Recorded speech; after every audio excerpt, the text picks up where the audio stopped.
नमस्कार दोस्तों।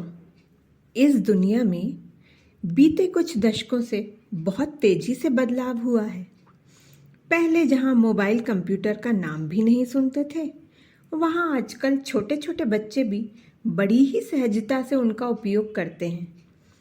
कई नए गैजेट्स के बिना तो काम ही नहीं चलता ऐसा लगता है।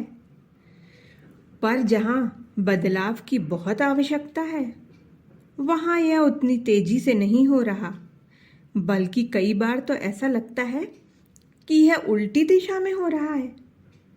मैं यहाँ बात कर रही हूँ महिलाओं के डर की, महिलाओं की सुरक्षा की। इसी विषय में प्रस्तुत है मेरी नई कहानी, जिसका नाम है डर। बात उन दिनों की है जब मैं कॉलेज में थी। मैं और मेरी सहेलियाँ एक दीदी के घर ट्यूशन पढ़ने जाते थे। ट्यूशन वाली दीदी का घर मेरे घर के पास ही था, पर मेरी बाकी सहेलियों के घर थोड़ा दूर थे। तो वो 3-4 सहेलियाँ जो आसपास रहती थी, वो सब मिलकर दीदी के यहाँ ट्यूशन आ जाती थी। ट्यूशन छूटने के समय शाम हो जाती थी। शाम को कुछ बातें, हंसी मजाक करते करते खुश खुश सब अपने घर चले जाते थे। मेरा घर पास में ही था, तो मैं तुरंत घर पहुंच जाती। मैं सोचती, काश मेरा घर भी थोड़ा दूर होता, तो मैं बाकी सहेलियों के साथ थोड़ा और बातें कर लेती, थोड़ा और हंस लेती। और मेरी बाकी सहेलियां सोचती कि कितना अच्छा है, इसका घर पास में है, ये झट से घर पहुंच जाती है, और हमें आधा घंटा चलकर जाना पड़ता है और थक भी जाते हैं। ऐसे ही धीरे धीरे समय निकलने लगा। कुछ दिनों बाद सर्दियों का मौसम आ गया, तो शाम को अंधेरा भी जल्दी होने लगा। शाम को सड़कों पर ठंड के कारण चहल पहल भी कम ही रहती थी। ऐसे में एक दिन मैं और मेरी केवल एक सहेली ही ट्यूशन पर आ पाए। बाकी सहेलियां किसी कारणवश नहीं आ पाईं। हम दोनों ने सोचा कि आज तो दीदी को कह देंगे कि आप क्लास जल्दी छोड़ दो। पर पढ़ते पढ़ते कब शाम हो गई पता ही नहीं चला। दीदी के घर से बाहर निकले तब हल्का सा अंधेरा हो चुका था। स्ट्रीट लाइट अभी चालू नहीं हुई थी। अक्सर रुक कर थोड़ी देर तक बातें करने वाली मेरी वो सहेली अचानक ही जल्दी जल्दी चलने लगी। मैंने उसे रोक कर पूछा, तू इतनी जल्दी क्यों चल रही है? क्या हुआ तुझे? सब ठीक तो है ना? वह बोली, कुछ नहीं हुआ, बस आज मुझे अकेले घर जाना है ना, इसलिए थोड़ा सा जल्दी चल रही हूँ। मैंने भी हंसते हुए कह दिया, अकेली है तो क्या, रास्ते में कोई भूत आ जाएगा क्या?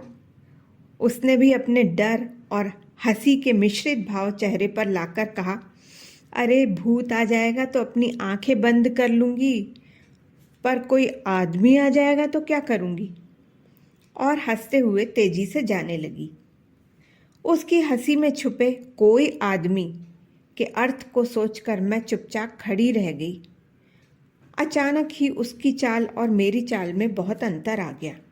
वह बहुत तेजी से चलते हुए अंधेरे में थोड़ी देर में मेरी आंख से ओझल हो गई, और मैं धीरे धीरे चलते हुए अपने घर पहुंची। आज बहुत सालों बाद भी मैं ये सोचती हूँ कि उसकी कोई आदमी वाली बात कितनी सही है।